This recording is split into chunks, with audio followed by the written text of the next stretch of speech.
Good morning everyone, welcome back to my channel Puja লাইফস্টাইলে। আমি পূজা নিয়ে চলে এসেছি আবারও একটা নতুন ভিডিও।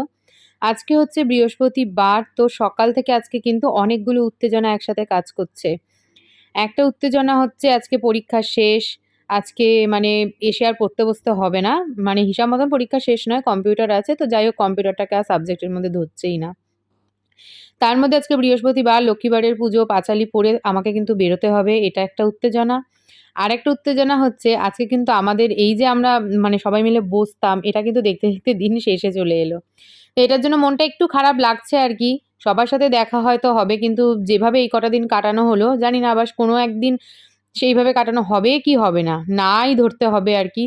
জানি না 11-12 এর ব্যাপার আর কিছু, কারণ এখন আর এইচএস নেই, সেমিস্টার হয়ে গেছে, অনেক অনেক রুলস। যাই হোক, সকালবেলা আজকে রান্নাবান্না সেরমভাবে কিছু করছি না, শুক্তো রান্না করব, সমস্ত সবজি কেটে নিয়েছি। আর তার সাথে হচ্ছে মাছ, ভাত করে নিয়েছি, রুটি করে নিয়েছি, গণেশের বেগুন ভাজা, আর সাথে দিয়েছি ওকে আজকে একটা ডিমের অমলেট। এই হচ্ছে আজকের রান্নার মেনু। একদম হালকাভাবে রান্নাবান্না সেরে নিয়ে এখন বেরোবো। এক গ্লাস জল খেয়ে এবার লেগে পড়েছি কাজে, ঘর মুছে, ঘর ঝাড় দিয়ে। জামা কাপড় প্রচুর বেরিয়েছে, কিন্তু আজকে বৃষ্টি হওয়ার কথা। অনেক জামা কাপড় কেচেছি, জানি না কি হবে, তবে বৃষ্টিতে ভিজে গেলে তো হয়ে গেল, এই ভেবে তো জামা কাপড় মানে এক দড়ির জায়গায় আজকে বোধহয় 2 দড়ি জামা কাপড় মেলেছি। মেলে দেখো স্নান করে বসে গেছি হলো পুজো দিতে, কারণ পুজো তো আজকে আমাকেই দিতে হবে। বৃহস্পতিবারের পুজো তো গণেশ দিতে পারবে না, দিতে পারবে না, না দিতে সবই পারে কিন্তু দেবে না, এই হলো কথা।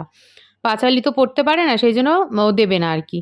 আর সন্ধ্যাবেলার ভরসায় না পাঁচালিটা রাখা যাবে না, কারণ সন্ধ্যাবেলা আমার থাকে টিউশন। বহিতেছে মলয় বাতাস, লক্ষ্মী দেবী বামে করি বসি নারায়ণ। মোটামুটি রেডি হয়ে নিয়েছি, এখন হচ্ছে ক্রিম মাখার পালা। গরমকাল তো চলে এসেছে, যথারীতি আবার সানস্ক্রিন বেরিয়ে গেছে।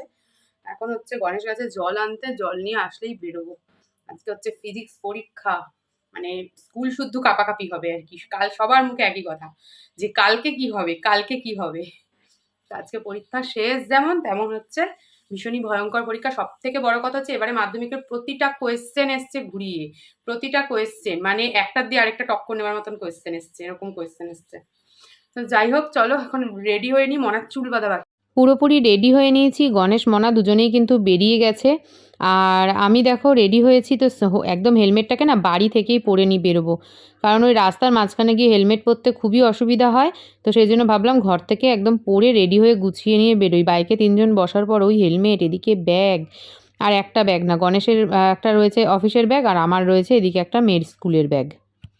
মেয়েদেরকে স্কুলে ঢুকিয়ে দেখো এখানে এসেছি। বাবা তারকনাথের একটা মন্দির ছিল, সেখানটায় সবার আগে পুজো দিয়ে নেওয়া হলো। এবার আমরা সবাই মিলে যাব এখন ঘাটুশ্যামের মন্দিরে। যেই পরীক্ষার প্রথম দিন যেই মন্দিরটায় গিয়েছিলাম, একটা নন বেঙ্গলি মন্দির, তোমাদের হয়তো মনে আছে যারা আমার ভিডিও রোজ দেখো, সেই মন্দিরটায় আজকে সবাই মিলে যাওয়ার কথা হয়েছে। তো তাতে আমিও সায় দিলাম, কারণ আজকে যেহেতু পরীক্ষা শেষ, আর সত্যি কথা বলতে না এদিকটায় আমাদের আসা হয়ে ওঠেনি, এটা আমাদের একটু ব্যাক রুট হয়। তো সেই জন্য আর কোনো দিন আসতে পারবো কি পারবো না জানি না, ঠাকুর চাইলে হয়তো অবশ্যই পারবো। আমরা ভিজে ভিজে যাচ্ছি ঘাটের মন্দিরে। ওই পাশে আরো দুজন দাঁড়িয়ে আছে, ওই দূরে ওদেরকে পাঠিয়েছি আমরা টোটোর জন্য। পুজো দিতে ঢুকেছি, আর কি মুষলধারে বৃষ্টি। প্রায় 1-1.5 ঘন্টা ওখানে বসেছিলাম। 11টা দিয়ে তো পরীক্ষা শুরু হয়েছে, আমরা এখানে ঢুকতে ঢুকতে 11:30 বেজে গেছে, এখন প্রায় 1টা বাজে। আর দেখো সবাই মিলে এখন এখানে কচুরি খাওয়া হলো। তারপর এসে এখানে বসেছিলাম, আর এক বান্ধবী নিয়ে এসেছিল চা, সেখানে চায়ের সাথে ক্যাপসিকামের পকোড়া খাওয়া হলো। ভীষণ মজা করে দিনগুলো কেটে গেল, সবাই মিলে একটু গ্রুপ ফটোও তুলে নিলাম। ব্যাস, পরীক্ষা শেষের টাইম চলে এলো, এবার চলো বাড়ি ফেরা যাক, বাড়ি গিয়ে দেখা হবে। টিউশনি পড়তে আসবে এক্ষুনি, মনাকে নিয়ে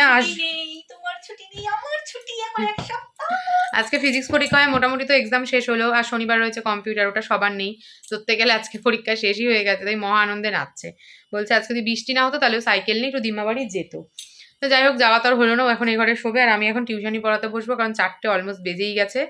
আর চাটা একটু বাদে করবো, কারণ হচ্ছে আজকে এসে সবে খেয়েছি, তো আজকে চায়ের নেশা নেই। ওখানে অনেক কিছু খেয়েছি, পেট পুরো ভরা, নাকি চা নিয়েই বসবো। যাই হোক, কিছু একটা করবো, হয় চা নিয়ে বসবো, না হলে পরে উঠে করবো।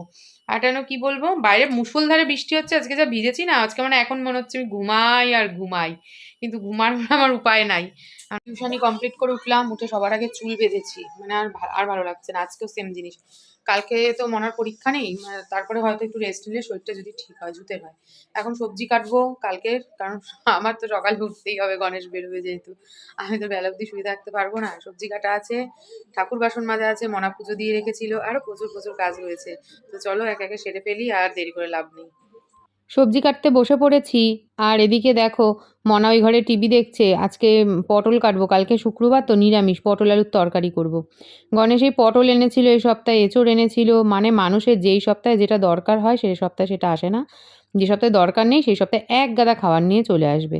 যাই হোক 2 সপ্তাহ ধরেই রবিবার ছিল ওনার, মানে অফিস যাওয়ার ডিউটি। ব্যাস মেয়ের পরীক্ষা শেষ, এবার রবিবার করে আর ডিউটিও থাকবে না, ওনার এক গাদা বাজার আসবে ঘরে। এবার দেখো ঘুগনি নিয়ে এসছে রাতে খাওয়ার জন্য। এই ঘুগনি খাবো, খেয়ে দিয়ে এখন ঘুম দেবো। চলো আজকের মতন টাটা, দেখা হচ্ছে নতুন ভিডিওয়ে।